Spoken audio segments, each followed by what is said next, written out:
If you want to be fast, agile, and powerful, you need to avoid being too small or too large for your weight class. This is because strength and power is correlated with body weight. If you're too small, yes, you may have the agility and speed, but you won't have the strength or power in order to keep up with your competition. The same is said for being too big. If you're too big, yes, you may have the strength and power, but you will lack the speed, agility, and cardio in order to keep up with your competition. This is because of the excessive amount of weight overly large people carry around, which makes it harder for them to move their own body. This is why the best athletes are mid-sized for their sport. This makes them too big for the small guys, but too fast for the big guys. This is the result of their excellent relative strength compared to their body weight. Relative strength is a person's strength compared and correlated with their body weight. This is contrast with absolute strength, which is strength not correlated with your body weight. Focusing on relative strength will not only allow you to lift a lot, but will allow you to move a lot. A power lifter might be able to lift more weight due to their higher absolute strength, but an athlete will definitely be able to move a lot better than a powerlifter because a powerlifter will weigh more than an athlete. It will make moving around harder for a powerlifter as compared to an athlete who will weigh less.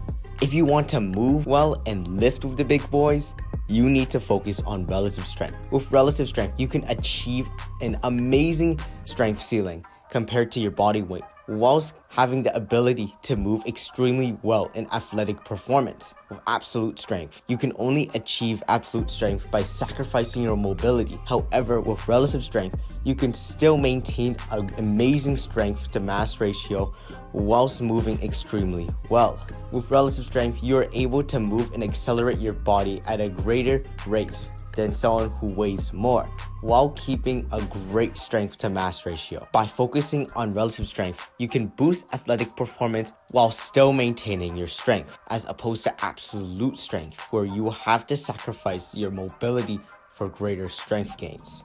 An example is Eddie Hall. Yes, he can lift a ton of weight.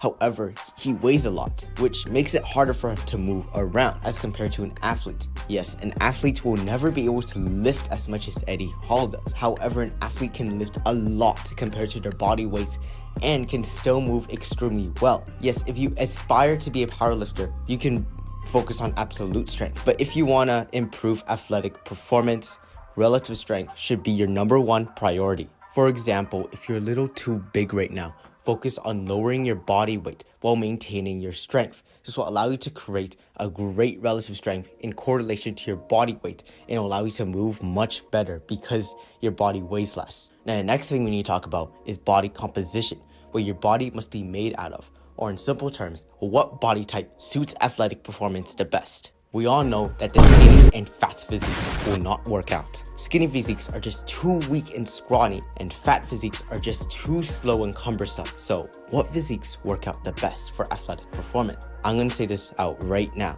The powerlifter and bodybuilder physiques will not work out. They're terrible for athletic performance. For the powerlifter physique, yes, you can lift a lot of weight because of absolute strength. However, the relative strength of a powerlifter is terrible. Yes, you are very strong, but at the cost of mobility. Most powerlifters will weigh a lot. This will make it harder for them to move their own bodies. They can lift a lot, but they can't move very well, and that's the problem. Yes, this is perfect if you want to be a powerlifter, but for athletic performance, this is terrible. It's even worse in the bodybuilder's case. Most bodybuilders aren't even that strong. It's because bodybuilders tend to put on non-functional muscle due to the ways they train. Non-functional muscle will not help them in athletic performance or even in everyday activities.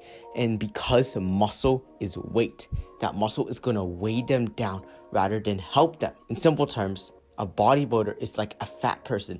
They can't move well because of the excessive amount of weight they carry around. So what body type works out? The best body type for athletic performance is the athletic body type. This is characterized by a low body fat percentage and a moderate amount of functional muscle. In conclusion, the tips and keys to finding your perfect weight are these. Find your perfect height to weight ratio. Your weight is determined by your height. So finding that perfect ratio, finding that mid-size amount that you can comfortably sit at is going to be your number one priority. Number two is finding that relative strength ratio. You want to be really strong for your body weight. Focus on getting to that mid-sized weight goal while maintaining or even increasing your strength in some cases. This will allow you to have a good mix of agility, speed, power, and strength. And finally, achieving that athletic physique. Minimizing fat and maximizing functional muscle gains, you're able to create a body that has the speed, agility, power, and strength all into one. I hope you really enjoyed this video.